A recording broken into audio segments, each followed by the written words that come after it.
ಸರ್ಕಾರ ಅವ್ರಿಗೆ ಸಹಾಯ ಮಾಡ್ತು. ಈಗ ನಿಮ್ಮಲ್ಲಿ ಈಗ ನಿಮ್ಮ ಟಿ ವಿ ನಡಬೇಕಾದ್ರೆ ನಿಮಗೆ ಕ್ಯಾಮರಾಮ್ಯಾನ್ ಇದ್ದಾನೆ, ನಿಮಗೆ ಆರ್ಟಿಸ್ಟ್ಗಳು ಇರ್ಬೇಕಾದ್ರೆ ಸಣ್ಣ ಸಣ್ಣದಿದ್ದಾರೆ, ಎಲ್ಲ ನಡೀತಾ ಇದ್ದು. ಈಗ ಜಿಮ್ಮಲ್ಲಿ ಟ್ರೈನರ್ಗಳಿದ್ದಾರೆ, ಸಲೂನಲ್ಲಿದ್ದಾರೆ. Did government give any support to anyone? How they survived? Who help them? That is the point here. Covid ಸಂದರ್ಭದಲ್ಲಿ ಬಹಳಷ್ಟು ಕೆಲಸ ಮಾಡಿದ್ರು, ನನ್ನ ಸಹೋದರ ವೋಟ್ ಹಾಕಿ ನೀವು ಕೇಳಿದ್ರಿ, ಬಟ್ ಜನ ತಿರಸ್ಕರಿಸ್ಬಿಟ್ರಲ್ಲ. ದಟ್ ಈಸ್ ಪಾಲಿಟಿಕ್ಸ್ ಅಲ್ಲಿ ವೋಟಿಂಗ್ ಬೇರೆ, ಆತ್ಮಸಾಕ್ಷಿ ಬೇರೆ.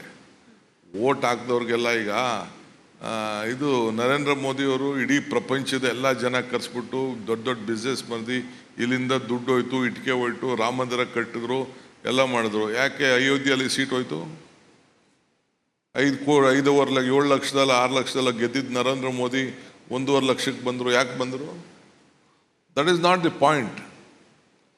ಹುಟ್ಟದವರೆಲ್ಲ ಬಸವ ಹಾಕಾಗಲ್ಲ. ಊರಲ್ಲಿ ಎಷ್ಟೋ ಹಸುಗಳೆಲ್ಲ ಹುಡ್ತವೆ, ಬಸವ ಹಾಕಾಗಲ್ಲ. ಈಗ ನಾನು 8 ಸತಿ ಗೆದ್ದಿದ್ದೀನಪ್ಪ, still I could not reach my destination. ಈಗ ಬೇರೆಯವರು ಒಂದೇ ಸತಿ ಗೆದ್ದವರು, ಫಸ್ಟ್ ಟೈಮ್ ಗೆದ್ದವರೆಲ್ಲ ಚೀಫ್ ಮಿನಿಸ್ಟರ್ ಆಗ್ಬಿಟ್ಟವರಲ್ಲ. ನರೇಂದ್ರ ಮೋದಿ ಅವರು MLA ಗೆದ್ದಿರ್ಲಿಲ್ಲ. Is so lucky, he become a chief minister. ನಾವು ಈಸ್ ಎ ಪ್ರೈಮ್ ಮಿನಿಸ್ಟರ್. ನಗ್ತಾ ಇದ್ದಾರೆ ನೋಡಿ ಇವರೆಲ್ಲ. ಪಾರ್ಲಿಮೆಂಟ್ಗೆ ಹೋಗಿ ಮುಂಚಿದ್ದೋಗೆ ಪ್ರೈಮ್ ಮಿನಿಸ್ಟರ್ ಆಗಿ ಆಯ್ಕೆ ಆಗ್ಬಿಟ್ರು ಅವರು. ಏನು ಮಾಡ್ತಾರೆ? ಹತ್ರ ಬಂತ ಡೆಸ್ಟಿನೇಷನ್, ಹತ್ರ ಬಂತ destination. See, it may be delayed, it not be denied. Headline. What is your, ಅಂದರೆ ಐವ್ ಸೀನ್ ಡಿ ಕೆ ಶಿವಕುಮಾರ್. ನಾನು ಒಂದು 15-20 ವರ್ಷ ಬಾಂಬೆಯಲ್ಲಿದ್ದೆ, ಡೆಲ್ಲಿಯಲ್ಲಿದ್ದೆ. ನಾವು ಅಲ್ಲಿ ಡೆಲ್ಲಿಯಿಂದ ನೋಡಿದಾಗ ನಮಗೆ 2 ಹೆಡ್ಲೈನ್ ಬರ್ತಿತ್ತು ಕರ್ನಾಟಕದಿಂದ. ಒಂದು ಕರಪ್ಷನ್. ಅದು ಡಿಫ್ರೆಂಟ್ ಸರ್. ಇವಾಗಲೂ ಅಷ್ಟೇ, ನಾವು ರಿಪಬ್ಲಿಕ್ ಕನ್ನಡ ಬಂದು 1 ವರ್ಷ ಆಯಿತು, ಒಂದಷ್ಟು ಕರಪ್ಷನ್ ಕೇಸಸ್ ಬಂದಿವೆ, ನಾವು ರಿಪೋರ್ಟ್ ಮಾಡ್ತೀವಿ. ಅಲ್ಲಿಂದ ನೋಡಿದಾಗ ಒಂದು ಕರಪ್ಷನ್ನು, ಎರಡನೇದು ಇದು ಕಾಂಟ್ರವರ್ಸಿ, ಸ್ಕ್ಯಾಂಡಲ್ ಅಂತ. ಡಿ ಕೆ ಶಿವಕುಮಾರ್ ಅವರು ಯಾವಾಗಲೂ ನ್ಯೂಸಲ್ಲಿದ್ದರು. D K Shivakumar is one person who single handedly revive the Congress party. you've been on the streets, you're a fighter, street fighter. What do you feel? And because ನೀವೇ ಹೇಳಿದ್ರಿ ಡೆಸ್ಟಿನೇಷನ್ ಬಗ್ಗೆ, ನಾವು ಹೇಳಿಲ್ಲ, ಡೆಸ್ಟಿನೇಷನ್ ಬಗ್ಗೆ ನೀವು ಮಾತಾಡಿದ್ರಿ. So do you feel that you should have been a chief minister earlier? C, ಎಲ್ಲರಿಗೂ ಒಂದು ಗುರಿ ಇರಲೇಬೇಕು. ಯಾರಿಗೇ ಆಗಲಿ ಪಬ್ಲಿಕ್ ಲೈಫಲ್ಲಿ ಒಂದು ಗುರಿ ಇರಲೇಬೇಕು. ನನಗೆ ನನ್ನ ಸರ್ವಿಸ್ಗೆ I am the 8th time MLA in Karnataka. 3 ಜನ ಇರೋದು. ಕಂಟಿನ್ಯೂಸ್ ಆಗಿ ಗೆದ್ದವ್ರು ಇಬ್ಬರೇನೆ, ನಾನು, ರಾಮಲಿಂಗಾರೆಡ್ಡಿ. ಬೇರೆಯವ್ರಿಗೆಲ್ಲ gap, including Siddaramaiah has 2 times gap. 2 times he had a gap. Factual, ಯಾರು ನಗಬೇಡಿ, ಫ್ಯಾಕ್ಚುಯಲ್ ಅವರು ಹೇಳ್ತಿರೋದು. I am telling the fact. In 89 he lost. ಬೇರೆ ಇನ್ನೊಂದು ಸತಿ 99 2 ಸತಿ ಅವರು ಸೋತರು. ಆಮೇಲೆ ಈ ಆಸ್ ಆಲ್ಸೋ 8 ಸತಿ ಅವರು ಗೆದ್ದಿದ್ದಾರೆ. 8 ಸತಿ, ಈ ಆಲ್ಸೋ 8 ಸತಿ 9 ಸತಿ ಗೆದ್ದಿದ್ದಾರೆ ಅವರು. ಬೈ ಎಲೆಕ್ಷನ್ ಗೆದ್ದಿದ್ದಾರೆ, ಎಲ್ಲ ಗೆದ್ದಿದ್ದಾರೆ. Is a senior to me, no doubt in it. But ನನ್ನ ಲಾಯಲ್ಟಿ ಈಸ್ ಡಿಫ್ರೆಂಟ್, ಬೇರೆಯವ್ರ ಲಾಯಲ್ಟಿ ಇಸ್ ಡಿಫ್ರೆಂಟ್. ಎಕ್ಸ್ಪ್ಲೇನ್ ಮಾಡಿ ಲಾಯಲ್ಟಿ ಬಗ್ಗೆ. ನನ್ನ ಲಾಯಲ್ಟಿ ದಿ ಕಾಂಗ್ರೆಸ್ ಪಾರ್ಟಿಗೆ is different compared to others. I have stood by the party in all difficult times. But ಈ ಮೂಢ ವಿಚಾರ ಬಂದ ಮೇಲೆ ಬಂಡೆ ತರ ನಿಲ್ತೀನಿ ಸಿದ್ದರಾಮಯ್ಯನವ್ರ ಬೆನ್ನಿಗೆ ಅಂತಂದ್ರಿ. ಕೆಲವರು ನಿಮ್ಮ ಅಭಿಮಾನಿಗಳು ಇರ್ತಾರೆ ಸರ್, ಚೇರ್ ಮೇಲೆ ಕೂರ್ಲಿ ಅಂತ ಕನಸು ಕಾಣ್ತಾ ಇರೋರು, ಬಂಡೆ ತರ ಹಿಂದಿರ್ತೀನಿ ಅಂತ ಯಾಕೆ ಹೇಳ್ತಿದ್ದಾರೆ? ಹಿಂದೆ ಅಲ್ಲ, ಜೊತೆಲೇ ಇರ್ತೀನಿ. ಸಿ, ನನಗೆ party important. I want Siddaramaiah to be strong. If Siddaramaiah is strong, I am strong, Congress party is strong. Weak ಆಗಿದಾರ ಸಿದ್ದರಾಮಯ್ಯನವರು? ವೀಕ್ ಆಗಿಲ್ಲ. You are consolidating, BJP is consolidating the entire backward class section to the Congress party. ಯಾರು ಸ್ವಲ್ಪ ಆ ಕಡೆ ಈ ಕಡೆ ಜಗ್ಗಿದ್ರೋ ಎಲ್ಲರೂ ಸೇರಿ ಒಟ್ಟಿಗೆ ಮಾಡ್ತಾ ಇದ್ದಾರೆ. ನನಗೆ ಅದು ಇಂಪಾರ್ಟೆಂಟು. ಬ್ಯಾಕ್ವರ್ಡ್ ಕ್ಲಾಸ್ ಬಗ್ಗೆ ಹೇಳ್ತೀರಿ ಸರ್. ಈಗ ವಿಪಕ್ಷದವರ ಆರೋಪ ಅಂತಂದ್ರೆ Valmiki backward class, MUDA backward class, SC/ST TSP backward class, ಹಿಂಗೆ ಲೆಕ್ಕ ಹಾಕ್ತಾ ಹೋದ್ರೆ ಕಾಂಗ್ರೆಸ್ ಸರ್ಕಾರ ಬಂದ್ಮೇಲೆ ಎಲ್ಲ ಅನ್ಯಾಯ ಆಗ್ತಿರೋದು ಅವ್ರಿಗೇನೆ, ಆ ಸಮುದಾಯದವ್ರಿಗೇನೆ. ನೋಡಿ, SC TSP ತಂದವ್ರು ಯಾರು?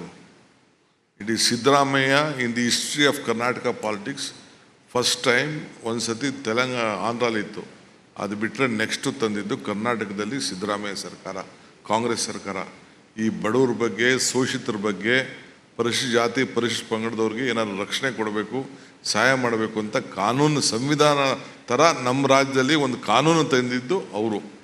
ಅದನ್ನು ರಕ್ಷಣೆ ಮಾಡ್ತಾಯಿದ್ದು ಕಾಂಗ್ರೆಸ್ ಪಾರ್ಟಿ. ಪಾಪ ಅವರು ಏನು ಮಾಡ್ತಾ ಇದ್ದಾರೆ ಅಂದರೆ ಅವ್ರ ಕೈಲಿ ಮಾಡೋಕ್ಕಾಗಲಿಲ್ವಲ್ಲ. ಅವರು ಪಾಪ ಏನಾರು ಒಂದು ಸಣ್ಣ ಪಣ್ಣ ತಪ್ಪು ಆಯಿತು, ನಾನು ತಪ್ಪಾಗಿಲ್ಲ ಅಂತ ಹೇಳಿದೆ. ಬಟ್ ಗೌರ್ಮೆಂಟ್ ತಪ್ಪು ಮಾಡಿಲ್ಲ, ಯಾರೋ ಮಿಸ್ಯೂಸ್ ಮಾಡಿದ್ದಾರೆ, ಹಗರಣ ಆಗಿದೆ.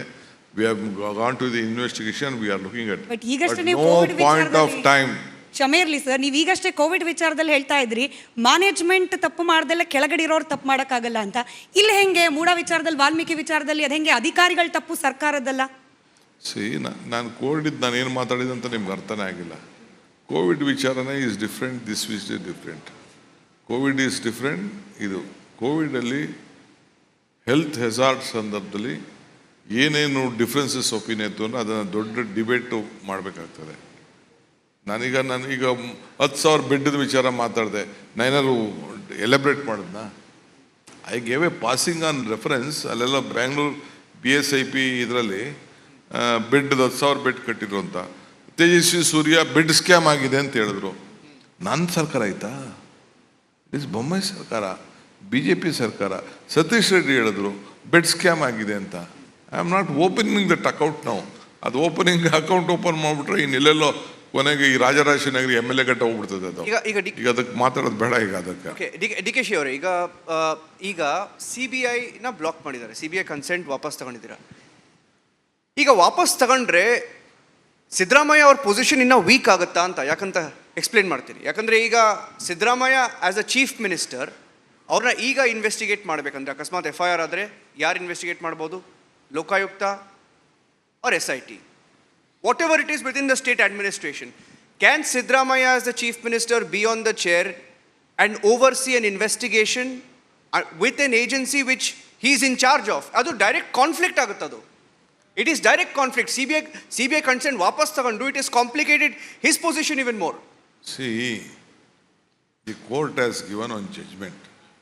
You file an investigation. ಸಿದ್ದರಾಮಯ್ಯನವರು ಇನ್ವೆಸ್ಟಿಗೇಷನ್ ಮಾಡಿಬಿಡಿ ಅಂತ ಅವ್ರೇನು ಹೇಳಿಲ್ಲ. ಲೋಕಾಯುಕ್ತಗೆ ಹ್ಯಾಂಡ್ ಓವರ್ ಮಾಡಿದ್ದಾರೆ, ಕೋರ್ಟ್ ಹೇಳಿದ್ದಾರೆ. ಲೋಕಾಯುಕ್ತ ಮಾಡ್ತಾ ಇದ್ದಾರೆ. ಈಗ ಮಧ್ಯೆ ಏನು ನಿಮ್ಮದು ಬೇರೆ ಬೇಕಾದ ಸಂದರ್ಭ ಇತ್ತು ಅಂತಂದರೆ government has already given lot of BJP government ಇದ್ದಾಗ ನನ್ನ ಮೇಲೆ ಮಾತ್ರ CBI ಕೊಟ್ಟರೆ ಹೊರತು ಒಂದು ಕೇಸು CBI ಕೊಡಲಿಲ್ಲ. ಅದೇ ಕಾಂಗ್ರೆಸ್ ಸರ್ಕಾರ ಇದ್ದಂಥ ಸಂದರ್ಭದಲ್ಲಿ 8 ಕೇಸ್ ನಾವು ಕೊಟ್ಟು CBIಗೆ. ಈಗೂ ಬೇಕಾದಷ್ಟು CBI ಕೊಟ್ಟಿದ್ದೀವಿ. ಅದು ಯಾವುದು ಫೈಲೇ ತೆಗಿಲಿಲ್ಲ, ಓಪನೇ ಮಾಡ್ತಾಯಿಲ್ಲ. BJP ಅವ್ರ ಮೇಲೆ ಒಂದು ಫೈಲ್ ಓಪನ್ ಮಾಡ್ತಾಯಿಲ್ಲ. ಬರೀ ನಮ್ಮ ಮೇಲೆ ಮಾತ್ರ ಏನೇನು ಮಾಡ್ತಾ ಇದ್ದಾರೆ ಅಂತ ಇನ್ನು ಹೇಳ್ಬಿಟ್ರೆ ನಾನು what CBI is doing, what CBI is official doing, ಅದು ನಾನು ಸುಮ್ಮನೆ ಈಗ ಮಾತಾಡೋದು ಬೇಡ ಅಂತ ನಾನು ಸುಮ್ಮನೆ ಇದ್ದೀನಿ. ಡೈರೆಕ್ಟಾಗಿ ಒಂದು ಕ್ವೆಶನ್ ಕೇಳಲ್ಲ ನಿಮಗೆ? ಹೇಳಿ ಪ್ಲೀಸ್. ಎಲ್ಲಿಗೆ ಹೋಗ್ತಾ ಇರ್ತೀರಾ ನೀವು? ಮೀಟ್ ಮಾಡ್ತಿರ್ತೀರಾ leaders, BJP leaders, Congress leaders? ಹೇಳ್ತಾರೆ ಜನ ಪ್ರಧಾನಮಂತ್ರಿ ಮೋದಿ ಮತ್ತು ನಿಮ್ಮ ಈಕ್ವೇಷನ್ ಕೆಮಿಸ್ಟ್ರಿ ತುಂಬ ಚೆನ್ನಾಗಿದೆ. ಪಾಲಿಟಿಕ್ಸಲ್ಲಿ ಬ್ಯಾಕ್ ಡೋರ್ ಏನಾಗುತ್ತೋ ನೀವು ಮಾತಾಡೋಕ್ಕಾಗಲ್ಲ ಪಬ್ಲಿಕಲ್ಲಿ. ಬಟ್ ಅಟ್ಲೀಸ್ಟ್ ಸ್ವಲ್ಪ ನಮಗೆ ಹೇಳಿ, ಒಂದು ಹಿಂಟ್ ಕೊಡಿ. ನಿಮ್ಗೆ ಓಪನ್ ಆಗಿ ಆಫರ್ ಮಾಡಿದಾರ ಅಂದರೆ ನಮ್ಮನ್ನು ಜಾಯಿನ್ ಮಾಡಿ ಕೇಸ್ನ ನಾವು ಹ್ಯಾಂಡಲ್ ಮಾಡ್ತೀವಿ ಅಂತ ಜನ ಮಾತಾಡ್ತಾರೆ ಇದ್ರ ಬಗ್ಗೆ. ಜನ ಏನು ಮಾತಾಡ್ತಾರೋ, BJP ಅವ್ರು ಏನು ಮಾತಾಡ್ತಾರೋ, ನೀವೇನು ಮಾತಾಡ್ತಾರೋ ಇದಕ್ಕೆಲ್ಲ. I am A Congress man by birth. I am a Deputy Chief Minister, I am a PCC President, I am a Minister of Water Resources, Minister for Bangalore. As a Prime Minister, it is my duty to go and request him since he is the chair. Correct. ನಾನು appointment ಕೇಳಿದ್ದೆ, appointment ಕೊಟ್ಟಿದ್ದರು, ಹೋಗಿದ್ದೆ, request ಮಾಡಿದ್ದೀನಿ. ಒಂದು 10 ಕೇಳಿದ್ದೆ, ಒಂದೇ ಒಂದು ಮೆಟ್ರೋದು third stage ಒಂದು ಕ್ಲಿಯರ್ ಮಾಡಿದ್ದಾರೆ. That is the respect, that is my responsibility, that is the point.